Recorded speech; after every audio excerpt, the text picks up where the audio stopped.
the time to listen to this recording and that you're doing so in the right way for you at this moment. Please enjoy. If I say the word beauty to you, what does it conjure up? Honestly, what other people's... Mine, I think it doesn't matter what you look like. It's internal and it doesn't matter. Other people's beauty is probably what you see on the TV. But mine is inherent, how you feel in yourself and how you think you look, no matter what anyone else thinks. Yeah. I'm saying that, but it's hard to actually feel like that. What do you think it is about ourselves that stop us from feeling beauty in ourselves? I think because you're never happy. Doesn't matter bust size, dress size, whatever, you're never happy. You lose weight and you go, oh God, it's gone off there, it's gone off there. And I think it's a hard thing. Everyone struggles with it. Somebody had said to me, once you accept freedom, once you understand freedom, then you can understand beauty, because you're allowing yourself the freedom to be who you are, and then you can be beautiful. And I'm just like, is it as simple as that? Nah, I don't get that. Nah, not to me. No. 80% covered, well, 75% covered tattoos, really short hair, and I get asked if I'm gay all the time because there's an assumption that people make. Because of the way you look? Yeah, that's the biggest thing I get. Assumed that because of how I look, really short hair, covered in tattoos, that I'm gay. Is this from people when you're out that are looking to see if you're open to a relationship, or just... No, just anyone. I know. I've been asked by people at work, staff at work. I get another company I worked for, a woman that was there asked us and I wouldn't answer her, and I skirted around it, and she was going, "Are you married?" I was going, "Not yet." "Well, very soon." And I wouldn't say him or her, and I made her, and I actually complained the office saying she was quite sexist and asking if I was gay. And he went, "Well, what difference does that make?" I says, "Well, you need to speak to her because she asked if I was gay or not." Purely by somebody's visual appearance, some people will make an assumption. Yeah, I hate the question why. Why you got them? What made you get that? Because I like it. Because I liked it. There's the odd thing that is personal, but most of them aren't. Because you like them. Because I like it, yeah. Yeah. I can't answer another reason why. Apart from I liked it, and I kept going, and because I liked them. I can't give you a reason why. Yeah. I mean, I considered, I've got virtually no eyebrows, and I was going to get them microplaned. Mine are done, look. Are they microplaned? Yeah. Oh my gosh, they are amazing. Yeah. And I've got very little eyebrows because I shaved them more or less off, and then they're microbladed. Well, mine, if I show you mine, I've only got half. You're like me. I only had eyebrows about. Yes. Over plucked and pierced as well, so they sort of went. Well, I've never. Well, it's the last time I known whose sister did them. They're not cheap, mind. No, they're not cheap. No. That was it. I looked at it, and it was around about the £300. Oh, I didn't pay that much. Oh, well, it's around the £300. Yeah. But I was thinking of the tattoo that I could get for £300. And how much did I want eyebrows? But you see, I like my eyebrows. I love the fact that I now have eyebrows. Yeah. Because I never really had much of an eyebrow because they're so light that I've never really had eyebrows. And I love the fact that when I go out, it's easy to do. It's penciling the shape in, and they're done. Even now, I've got nothing on. They're not done. I've got no makeup on or nothing, but I have eyebrows. What's important about an eyebrow? I think it's the way it makes your face look. I don't know if it's the symmetry on your face, or I don't know.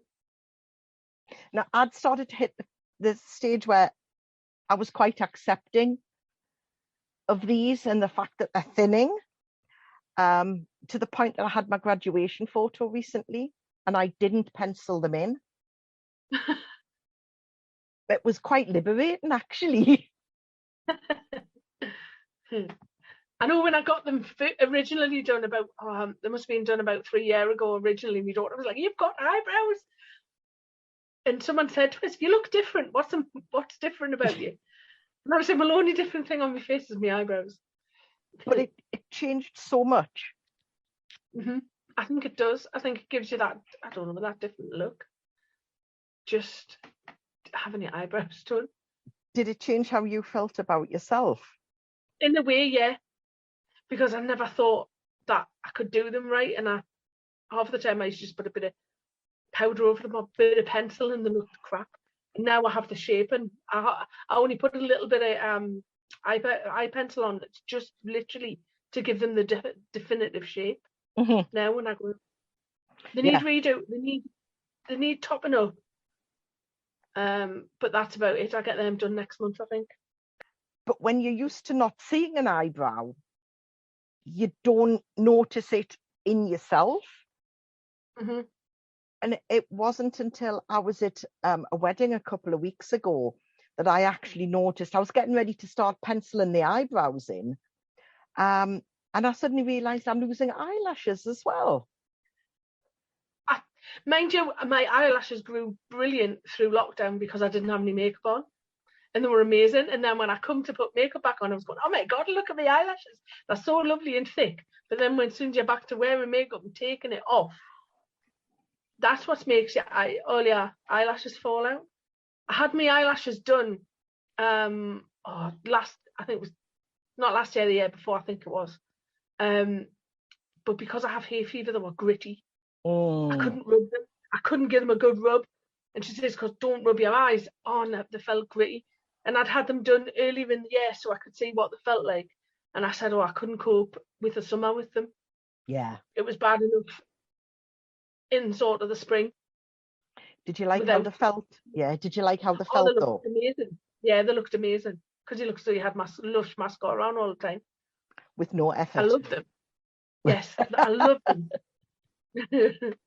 But unfortunately, I could wear them all the time. So you've just got to do the mascara instead. Yeah. But so I'm not cheap. It's like 25 quid in the last 4 to 6 weeks. What I tend to do is once that's dulling down a little bit, I just put a bit of tint on and it colours them up a little bit. I just put like a tint on. Yeah. You wear the one that peels off once it's dry, it peels off. Yeah. The tattoo brown. Yeah. Yeah. But you're quite fair head anyway. I am. I mean, this is me. Yeah, this is all me.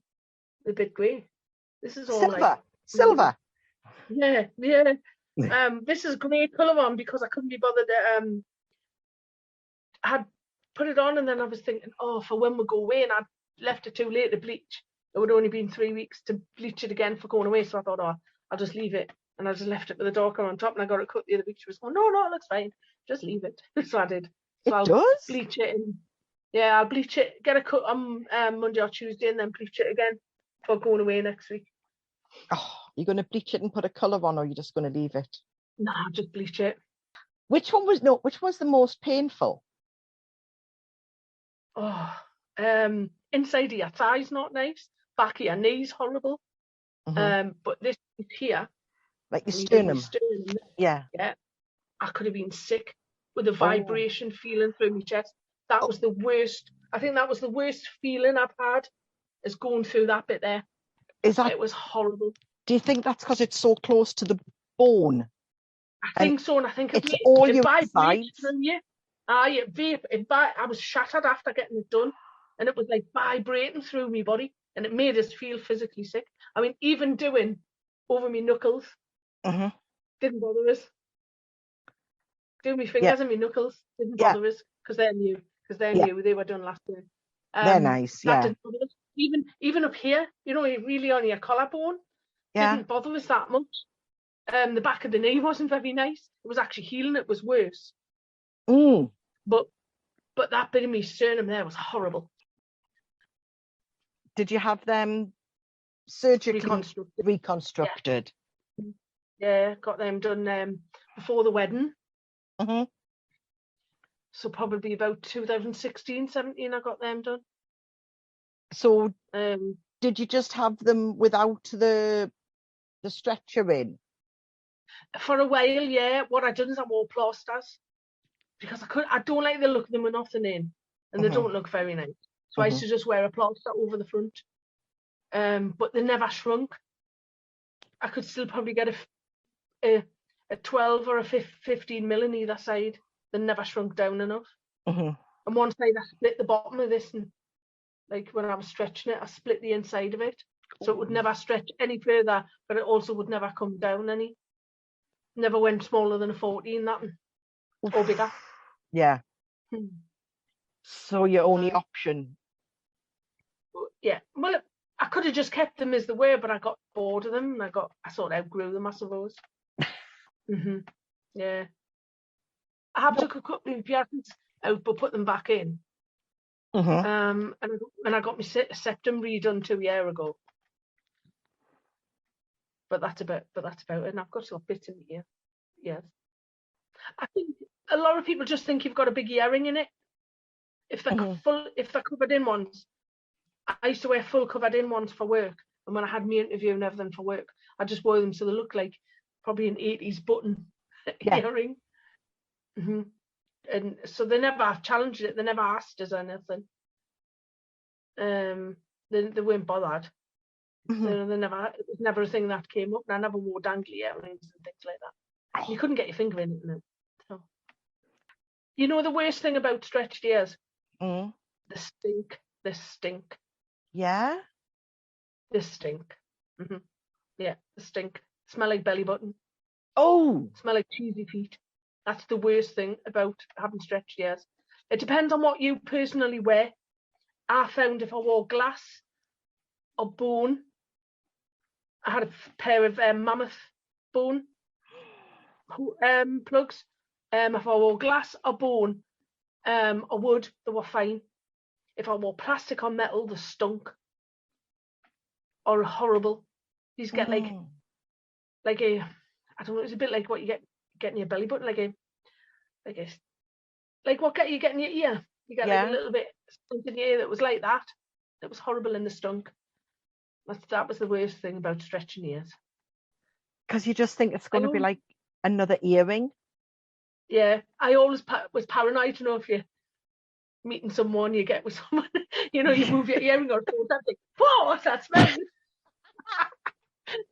Oh my God, it stinks. Is that your feet? Because that's how bad the smell. Oh no. They're gross. They're gross. I used to take mine out every time I went in the shower. Wash my ear and wash my plugs every time I went in the shower. Yeah. And that's something that I suppose your piercings and tattoos and things are part of your beauty. But to have that bit of you that you find beautiful and that you enjoy, that does this to you.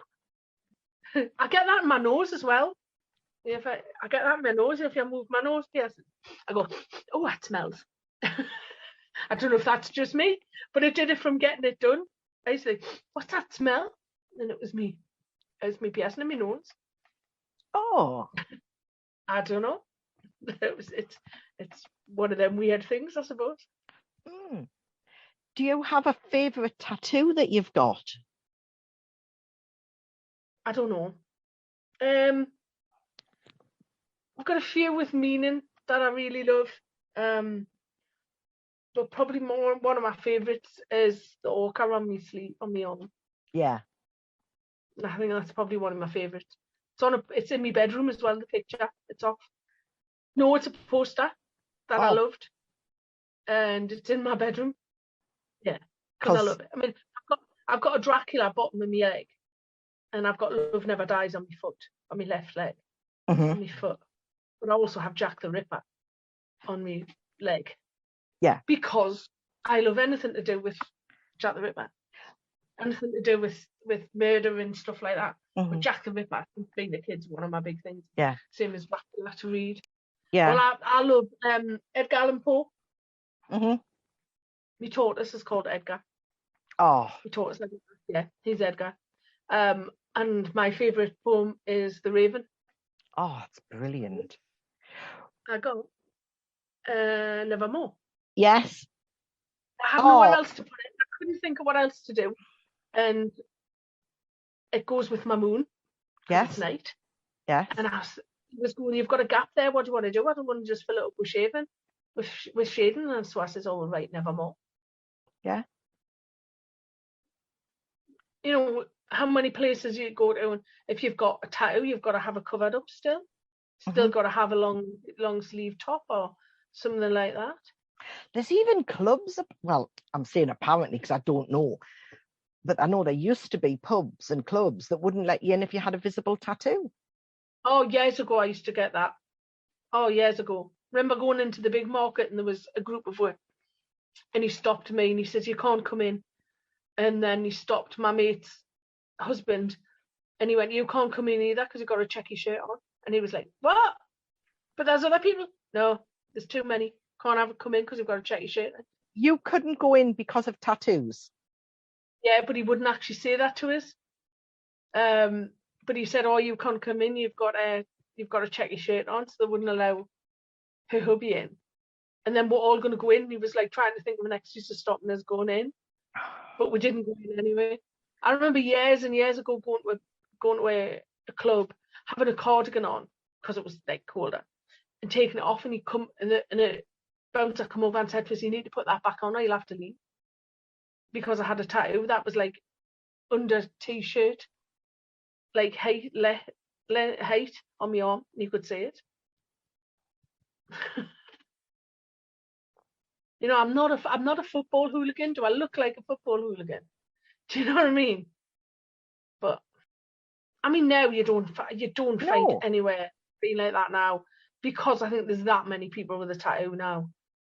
But it's scary to think that there are people that are expressing their own individuality and are being judged just because of something that somebody else sees and doesn't deem as, I don't want to use the word normal. I think that's like every group though, isn't it? You know, if you go back to years and years, the Teddy Boys were notoriously naughty, were all big criminals, they got into trouble, they started fights and things like that. And you've got to think that's where it sort of stemmed from. Anyone that was with a certain group were deemed as the same. Well, what about the mods and the rockers? Well, that's it. That's it. That comes into it a bit later. You go to mods, rockers, and then punks. You know, and punks and skinheads. Yeah, what got me? I know I was in town once with my mum, and somebody had held a door open. It kept the door open so she could walk through, and she hadn't spotted them. And she was in the process of turning round and in the nicest voice imaginable saying thank you very much. And she was presented with a punk, tattooed, pierced, 18-inch spiked mohawk, proper 80s, full blown. And she got halfway through the nice way of saying thank you and just stopped and wouldn't finish the thank you. And we spoke about it afterwards. And she said, well, when I saw them, I didn't know what I should have said. I said, but Mum, you just finish your thank you then. Yeah. And the person was obviously just so used to reactions like that. But she judged that person. She was ready to thank somebody who opened a door. But as soon as she saw what they looked like, she didn't know how she should react. And then and then I've got like a gap. But then when you look at me arms, my chest, and my back's completely done as well. Yeah. Because I know when you got married, it looked immense in the dress. Thank you. They looked absolutely so sympathetic as well with the. I think because my dress was plain black, and just a little bit of colour, it went well, because I didn't want to get married in white. I was, and we picked a theme, and I just picked the black, 50s style dress, and it was just because black looks the best with everything, and only did that little bit of hint of colour. The only colour I had on was me belt in the middle. Yeah, but then you had the explosion of colour that came. That's why I didn't need it outside the dress. I didn't need any more colour on. No, it was like you'd put like this. You were just bursting out of the dress with colour, and it was stunning. Thank you.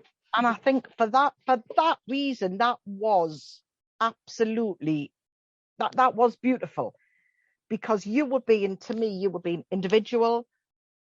I don't wear pink, and I don't wear a lot of red. Because of the colour of my chest. Red doesn't look right with my colour on my chest, because my flowers are pink. But you've got the pink. You've got the pink and the green foliage.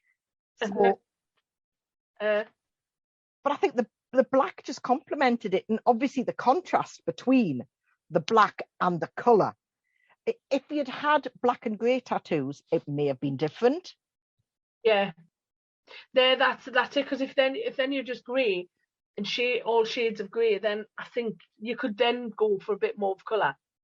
Anyone that asks us what colour, so what did you wear? When I wore black dress, and people are like, black?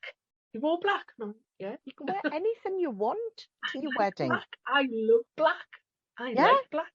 From my wardrobe, and you go from dark black, dark grey, grey black. You go various shades of black. Because we do the big punk festival in Blackpool. Yeah. Every year. And one year I seen the suite, and the floor was bouncing. And then the year after, I think the glitter band were on. Obviously, no Larry Gittler, the guy that wrote all the songs, the glitter band one. My husband says one year Chaz and Dave were on. He says the room you couldn't get in. Yeah. And these are all punks, and all went to see Chaz and Dave. Classic. Yeah. The suite was just absolutely heaving. The suite. He wanted to go and see Shawadi Wadi. Oh, they're on at the Playhouse at Whitley Playhouse, but I think they're £30 a ticket. I was like, what? They're a bit expensive a ticket. Like the basically rollers used to be 25. Yeah. Thank you for taking the time to listen to this dialogue. If you would like any more information about the other podcasts, they're all available in the attachments from this podcast. And I hope you enjoyed it, and I look forward to any feedback that you may have about them. Thank you again so much.